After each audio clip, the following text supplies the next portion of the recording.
No, that's fine. Okay, Got it. now, Yeah. and what I'll do is I'll bring us onto Facebook, and then I'll tell you the number of suggestions we got from folks on my Facebook page. That's how we do the scene. Yeah. And then I'll have you pick a number. Yeah. And then based on that, I'll tell you what the suggestion is based on the number. Mm-hmm. And then we just go for 10 minutes and we just improvise and do whatever you feel like. And we have as much fun as we can. And then afterwards, I want to ask about how you got involved, like how you got to improv and all that stuff. So Okay. we just a small I don't know, not caveat, but more like I'm very new to improv, so just take it easy with me. That's all I have to say. I mean, not that I don't know how to do it. Take it easy. Sorry. Hey, I mean, you are the expert, and I do get intimidated from time to time, but I mean, I can talk, but sometimes I get things go in my head, and then I get, so I just want to be a little. I mean, I hope it doesn't, because when it's live, I get a little nervous, but it's fine. I'll do it, but I think just saying, so just bear with me. I'm not really an expert. We're in it together. It's gonna be what it's gonna be. It's gonna be super fun. I mean, it'll be fun. I'm sure. It'll be fun. What's a number? Pick a number between 1 and 35. 1 and 35. Shall I go for the middle? 17. All right. 2, 4, 6, 8. The best part, I count. 10, 12, 14, 16. Okay, so this comes from Margot. And our suggestion is pink Cadillac. Pink Cadillac. Thanks, Margot.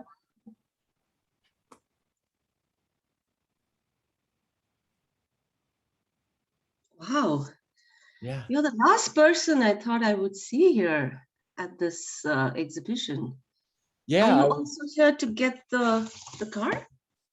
Yeah, well, my first thought was I want this car. And then when I started walking up, I'll be honest, I started walking up and I'm like, just go enjoy yourself. And I was like, I thought it was you, and we haven't talked in a little bit. And so I'm like, I think I should go up and say hi. And then I got real nervous. That's why I didn't say anything. That's why I just stood next to you for a while. I hope you didn't get Same here. You looked familiar. Yeah. But then I said, this is a Cadillac exposition. And what's Jason doing here? I mean, and then, I mean, forgive me for saying that, but I see a receding hairline and I'm like, I haven't seen you for what, 10, 15 years, was that? Well, I don't even remember the last time we saw each other. I only remember the incident that brought us together. You remember? We can talk about it. Well, I remember you as a person who loves to see kind of out of these world things. So the pink Cadillacs, sort of, that's where it comes from. Yeah, but that time we were at the zoo. Oh, yes. To see these pandas, if you remember. Oh. And these were the pandas that I believe were pandas that could sense human emotions or something like that. I'm not very sure. It's been a long time, but there was something about these pandas, and you were the one who sent me a message saying you're going there. Remember? Yeah, they were empathetic pandas.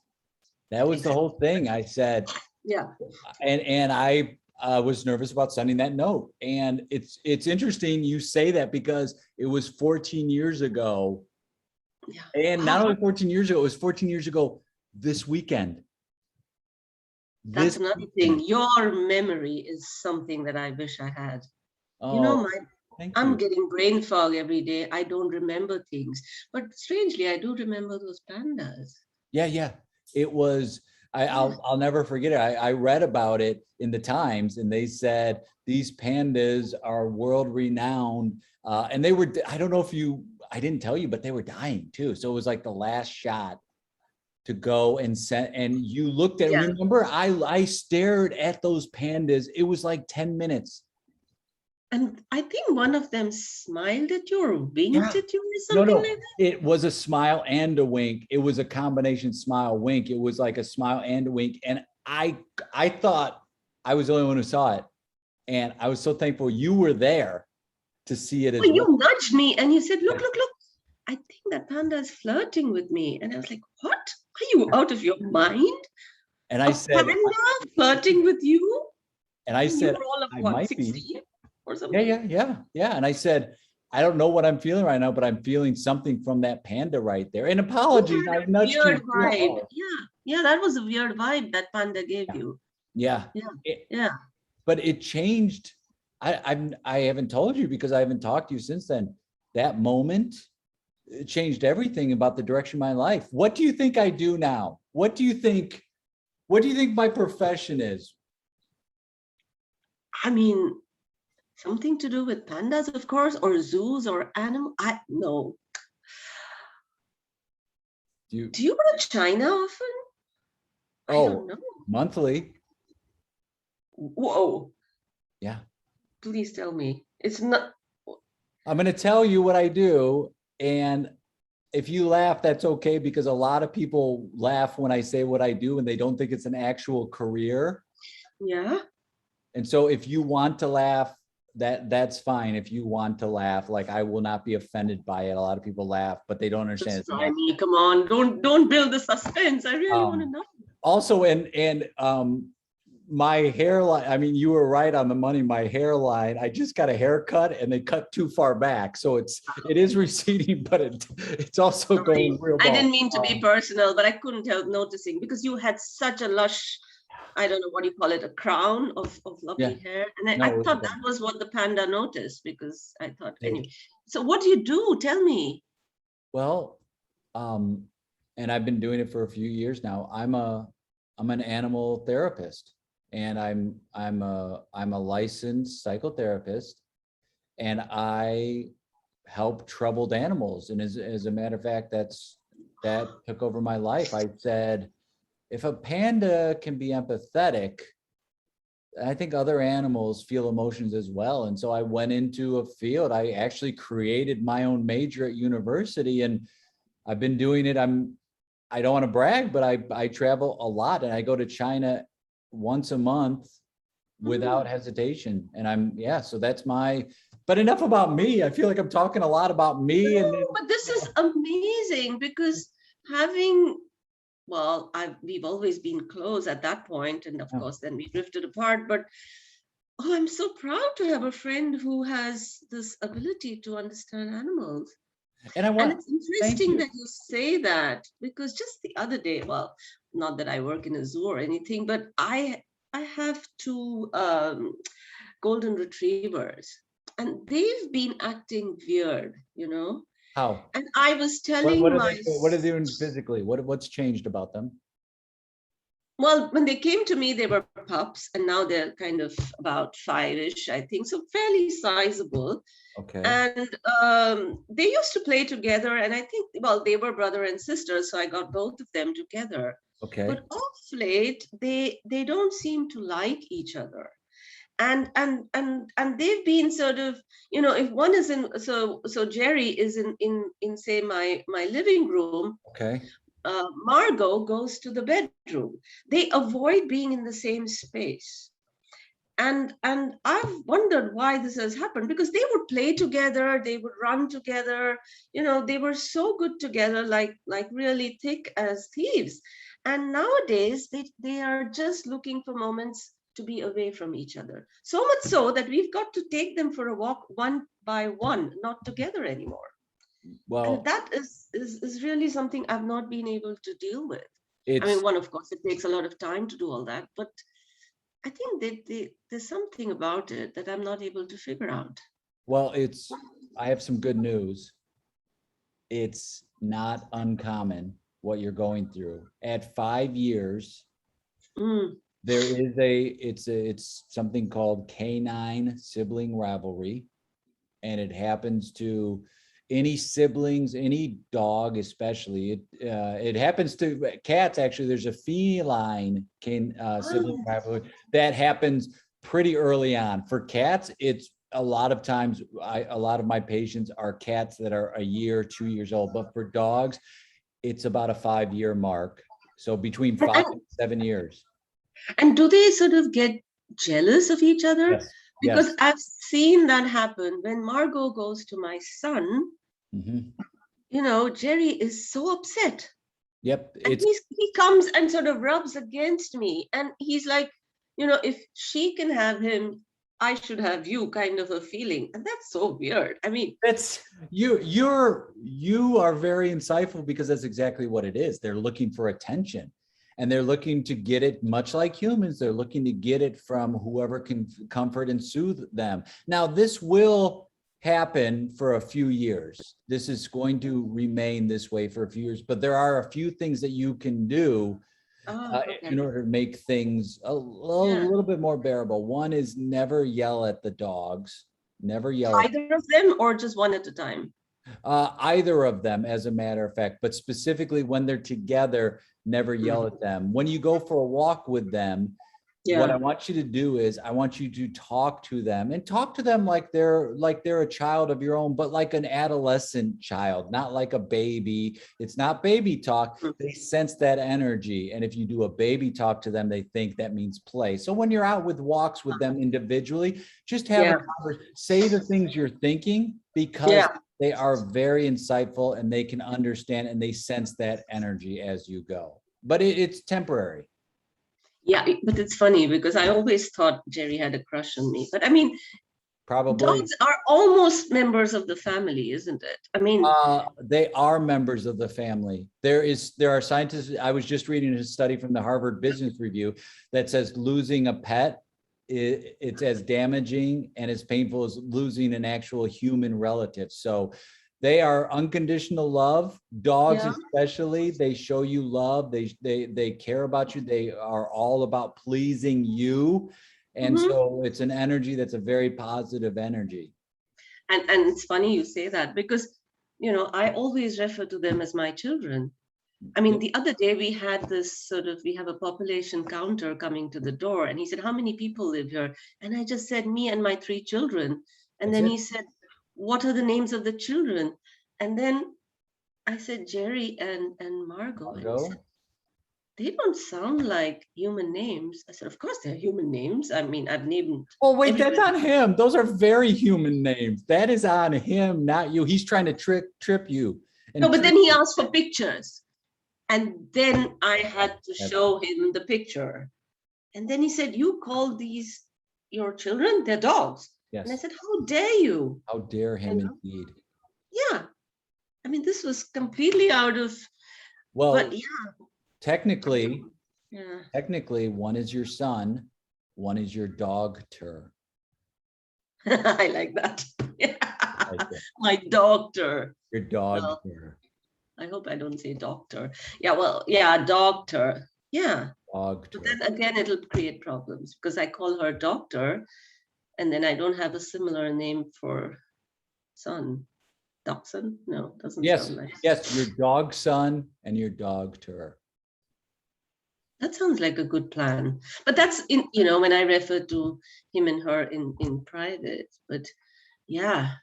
But I'm so glad that you can understand them. And so do you do home visits, or how do you work? I mean, do I bring them to you, or I'm glad would you like to see them or meet them? Not only I like to see and meet them. I'm glad we're talking again. So if you don't mind, be very, very, how do you say this? No. I mean, I didn't want to exploit you of your profession, but the minute you told me that, it was like, okay, let me get and I needed reasons, to be honest. I've wanted to apologize for the past 16 years because I was so enthralled with that panda that I was giving you no attention. You left. And I didn't talk to you because I was focused on them. So thank you. And how about this? I'm going to come over and this will be on the house, no charge. I'll just give you my thoughts, but only if we could share a cup of tea. Oh, I can give you as many cups of tea, and I make the best tea. The Indian chai, if you want, or yes, nope, say no more. Chai. Chai, Yeah. please, With all the spices. with all the spices. I know you like the cloves, which is Yeah. kind of gives Oh, you I that. love it. Yeah. It's a sense memory. I smell the cloves and it makes me feel good. It reminds me of home And childhood and our friendship. and our friendship. Yeah, wasn't that great? See, Glad. yeah, That's funny. how fun. That's really nice. Ah, I that was so Oh, fun. dear. I love the fact of these two people running into each other. What got you into improv? What made you take a class or do a show or whatever? How did you get started? Because you're Well, I've been watching a lot of improv in Amsterdam. I'm so fortunate that there's so much going on here. And I always saw more stand-up than improv, to be honest. And then Boom Chicago, which I think I mentioned to you, which is in town, they announced a taster class. And I thought, okay, let me try that out and see if I have it in me. But unfortunately, I broke my foot and I couldn't go for the class I signed up for. So then everything got delayed till sort of last Jan when I took the taster and then I signed up for level 1. And as luck would have it, the pandemic became my motivation. But yeah, I mean, I was grounded because my work needs me to travel a lot. So I've not been really able to take on anything that needs a commitment of a month or two at a stretch. So I thought this is a boon in disguise. I'm grounded. I don't have to go anywhere. Wow. So let me start improv. But as luck would have it, after the first level, again, we had to shut down because of the lockdown and all that. So then level 2 happened, I think, after a break of almost I think 6 months or something. But I persisted. So And it's still, are there classes live in person now? yeah. They waited for in person. So that's why the break. I think some online stuff was going on, but I didn't sign up for those. Yeah. I watched a lot and I listened to a lot of things on wherever I could find it. So, and then I signed up again for level 2, and now I'm doing character work in level 3. And I don't know how far I can go, but it's kind of fun. It's nice, and I'm enjoying it. Is it still fun? It's getting more and more difficult, to be honest. I mean, character work is tough, and we're sort of doing it back to back to back. But we do practice in other workshops on weekends and things like that, and in opportunities like this where I get a chance to do online stuff. Yeah. But I might take a pause and sort of take stock and see where I am and whether this is where I want to go. Because I also sometimes wonder if stand-up is another option, but I've never tried it. So maybe only one way to find out is to do it. Yeah, I know. And so I might. you don't have to they're not as before. It used to be when I first started taking classes, improv and stand-up were very mutually exclusive. They never mixed. And now it's like, no, you have so many people like Matt, who's at Boom. Yeah, he does both. He does both and it's great. So like it's more accepted and more bleeds into both areas. And if you look at, it's funny with character work. Do you know how many characters we play every day in our lives? We're a different character at work. We're a different character at home. We're a different character with our dogs. We're a different character with our friends. Like we are different characters in our lives all the time. We're different. We're just not, sometimes people do characters and they're these big over the top things, which are fine. But a lot of times characters are just heightened versions of you, which you are already an expert at. Yeah, that's true. I mean, I think it should be okay, but sometimes I get conscious, and like you said, then if I can't change my voice or I can't change my body language, I feel, oh my God, am I really doing something different or am I just me? So, and then I'm not putting on a character, and then how do I put my point of view? Yeah, but if it comes naturally, it's fine. Otherwise, it is a bit contrived, and then I had a teacher who said to me years ago, said to the class, I got some bad news. There are no characters. It's just you and versions of you up there. And I'm like, oh, okay. And it is true, because these have to come from us somewhere. And to me, it's a level of like, do I feel safe enough to go out there and be over the top, silly or fun or sad or happy or whatever? So I think there are moments during the journey that, like, at least for me, where I'm like, oh, I like that part. I didn't like doing that thing. I learned that, but I didn't like it. And then eventually you have these tools that you go, okay, I'm going to go into this scene. And right now, the way I improvise, I do very few like characters, like big characters, like you might see Stacy do, or Matt or something, or my friend Rob, who's at Boom Chicago. Yeah, he's there too. Yeah. So great. And they have that capacity, and for me, I'm like, I like kind of being me and versions of me. And then it makes it easier for me in scenes, because I can kind of rely on parts of me rather than being these big over the top people that I forget how to do the voice of.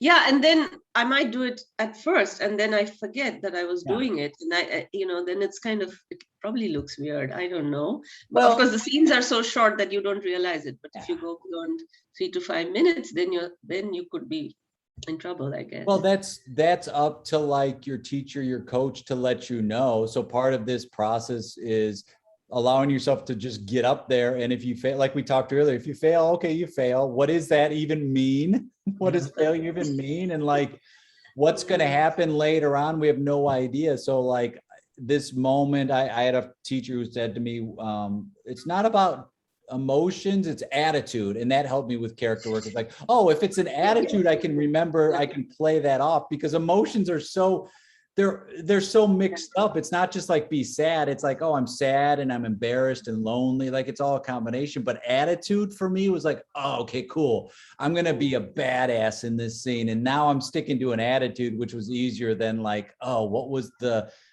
walk I walked with? I forgot that already. So, but also what I find interesting, at least in the Amsterdam setup, is the group is from different countries, and the multicultural element and expression of emotions in every culture is so different, so if I'm portraying being sad or ecstatic, it's very different from the way, say, somebody else from here would do it.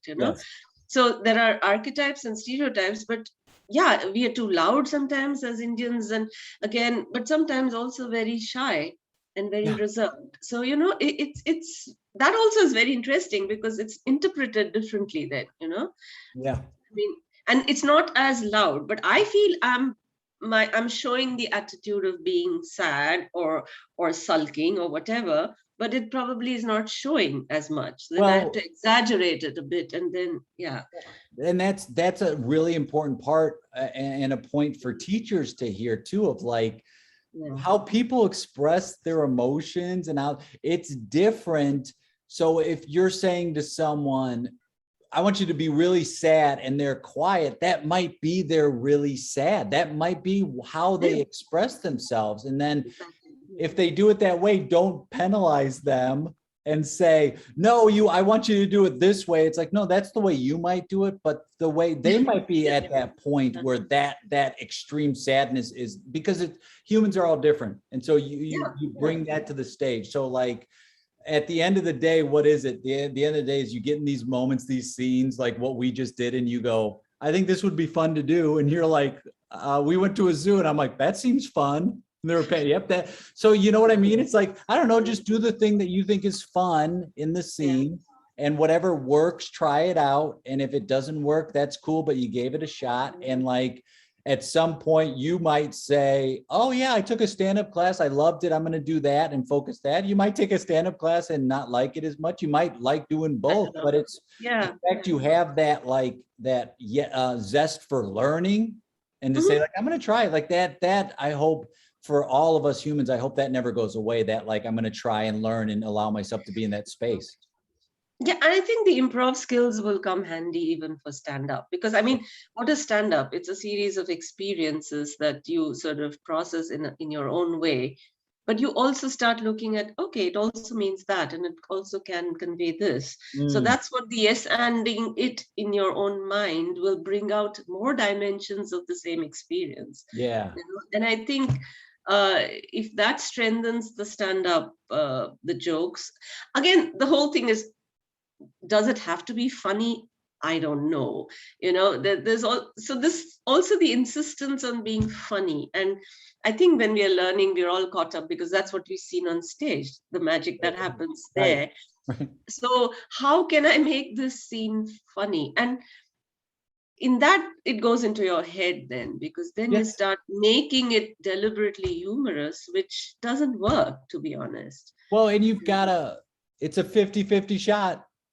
It might or might not be. And if that's your sole goal and the scene isn't funny, it's engaging, it's good, it's clever, but it's not funny, then you're going to say I failed, because your brain wants to have a task and your brain wants to be like, you have to make this funny, because your brain wires itself for survival. So your brain says, got to be funny.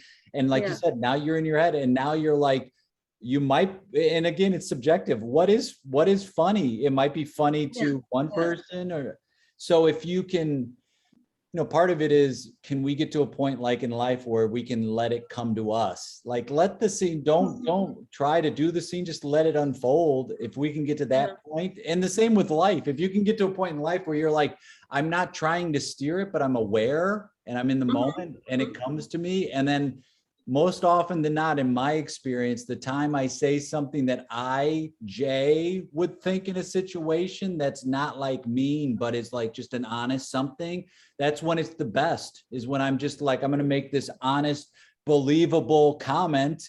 Then people seem to laugh at that because it's recognizable. But if I go into a scene and I'm like, okay, I got to make this real funny, it doesn't happen. I don't have that skill set, and I get real tense and anxious, and it's like, I'm in the scene going, it's not funny. And I'm not with my partner at that time, which is, we need to work together. Yeah.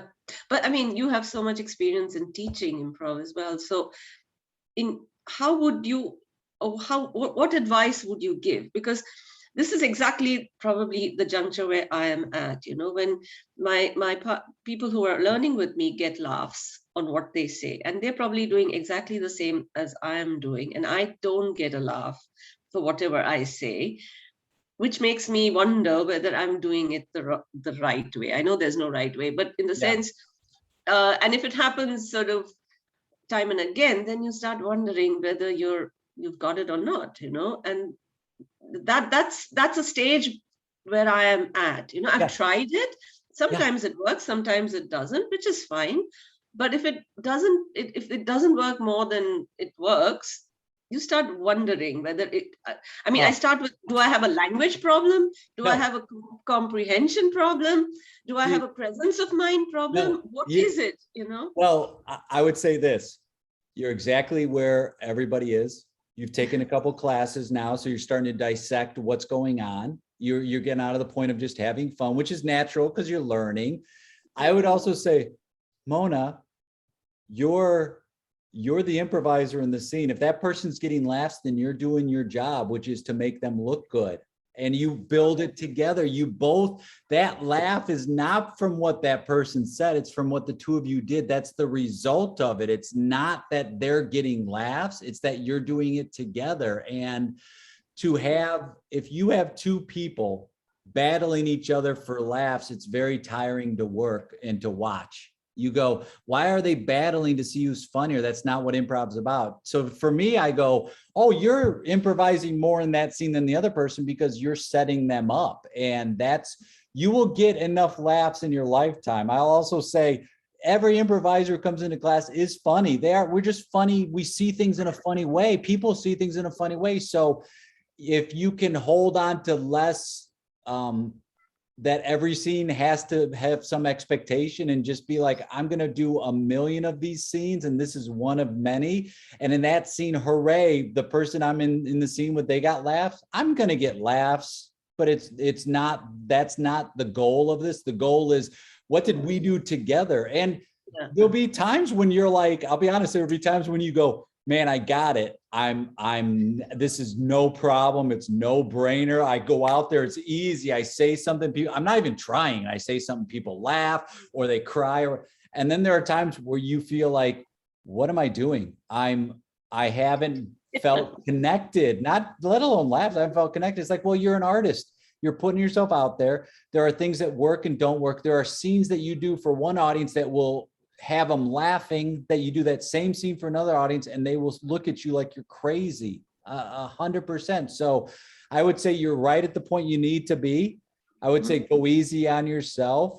Enjoy the moment. Remember why you're taking these improv classes is because the first couple were so fun, and be like, okay, release the need to, I have a friend who says I release and destroy my need to do a good and funny improv scene. And I think it's helpful to be like, I'm going to release and destroy that desire and just be like, I'm going to go up here and be interested in what's happening. And if that person gets a laugh, awesome.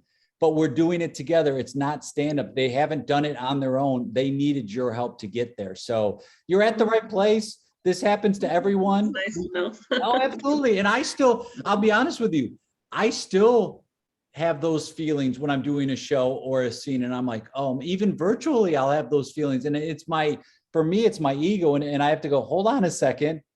What am I doing this for? Am I doing it because the laughs are the goal, or is that just a byproduct? And what I'm doing is I want to play with this person and enjoy being on stage with them. So sometimes I have to remind myself, and sometimes I go, hey, guess what, me? I'm not listening well right now. I'm not improvising well. And then I might go, oh, why is it? I'm hungry. I'm tired. I'm having a bad situation outside of class. Like there's a whole number of things. But if I can just accept the fact that right now I don't feel connected, I don't feel with it, I don't feel it, but it's all going to change. It's all going to change. So you're just at this point here, but it's going to change. No, that's very encouraging. I mean, I haven't given up, but yeah, you're right. I mean, there are going to be good days and bad days. So if you show people what we just did, if you cut that scene and put it in front of people who've never seen improv, and if you say, how long do you think these people have been improvising for? Everyone's going to say that we're veterans. I'm not kidding. Everyone's going to say they both know what they're doing. You're experienced. You're watching two people who have done improv for a long time. They will think that. So the audience doesn't know. And a lot of times we tell them through apologies or our facial expression, or like, oh, I don't know what I'm doing. It's like, it's a matter of just the confidence. And the difference between me and you is I've done probably 10,000 more scenes than you've done on a stage. But you and I share, you have more life experience than I do. You have a stronger point of view in a lot of things than I do. You are already ahead of this. And when I teach folks and they ask for what they need to do to get better, a lot of times I tell them, live life. You got to go out and live life. That's how you can get better at improv, because now you can bring it to the stage. So you're right where you need to be, and there'll be moments where you leave a class and you're like, it wasn't fun, but I'm growing. That's the thing. It's growing thing. So keep at it and keep having fun. And then when it's not fun anymore, then either take a break or look to do something else, but it'll always be there. I mean, you've seen it in this pandemic. It'll be there when you're ready to come back. Yeah, no, I won't give up so easily. I mean, it's nice. It's just one of those days that I feel. No, but thanks so much. That was so encouraging. I mean, yeah, it does. And you are welcome, and thank you. Is there a way people can, if they wanted to connect with you or check out things you're doing or anything like that? Do you have anything like anything on social media or anything, or? Well, I'm on Instagram, but I haven't put any improv stuff on it yet. So I don't know whether it's there. Yeah. But or just, I don't know how, just Google me. I don't know how people would find me, or I don't want to sort of share my email. No, not email, but like sometimes people like even an Instagram thing that has nothing to do with improv, but it's like, oh, I show my paintings or I take pictures or whatever. It's only, obviously not email, but like, hey, if people wanted to. I think I'm on Instagram and they can find me under Mohna, Mohna. Yeah, I will be there. Because sometimes people will say, oh, I liked that person. Do you think they'd want to do a scene with me or whatever? And it's like, oh yeah, go check out their Instagram and send them a message. Yeah, that might help. Yeah, I haven't posted anything improv related yet, because I thought, no, that should be done a bit later. Not should, but maybe later. I had kept it to myself for a long time because I just thought, let me get to some level of proficiency, and then but I know it's never going to happen. Well, So that's why I made a start with these online things. I played yeah. with Velvet Duke, and then I played with you now. Love. So that's given me a lot of confidence, to be honest. And I thought, okay, I have to just do it. I think just getting more reps is the trick, I guess. You've been improvising since day one of birth. It just hasn't been on a stage. Hasn't been on stage. And so life is improvising all the time. I mean, I Yes. think we do that all the time. Yeah. And I think the more experience I get, the more I'm like, oh, it's okay to do those scenes that are like hilarious or about crazy situations. I really like these scenes, like the one we just did, which is just like two people connecting that are just believable humans. I like doing that a lot. Is that what they call grounded? Is that the word used? Yeah, I mean, some people that's a phrase that you hear a lot, which is grounded, which I think what people say when they say that, because a lot of teachers will say it and not I've heard that a lot. Yeah, it's like, for me, I look at grounded like, oh, believable people. And if you run into enough people, there are some out there folks. So when people are like, that's somebody that's unbelievable, it's like, no, there are people that have heightened personalities. But I think when they say grounded, it means like, it's not focused on some crazy event that's like, we're going to the moon, or it's more like it's two people connecting. At least that's my interpretation of it. So it's sort of believable. Yeah. And that was something I learned early on from a guy named Martin DeMott. He's like, just play somebody believable on stage. And that's helped me tremendously. It's like, oh, I usually play myself or people I know, like friends or family. That's about it. I don't have the skills to do out of the like way over the top folks that I don't know how they'd act because I get in my head, but I can play my neighbor and know what they do in a situation. So it's fun for me. But yeah, it was so fun playing with you, and whether it's in person, virtual, I can't wait to do it again. Thanks for taking time. Yes, let's do it again. Thanks a lot. Thank you. Bye. Really nice. Bye.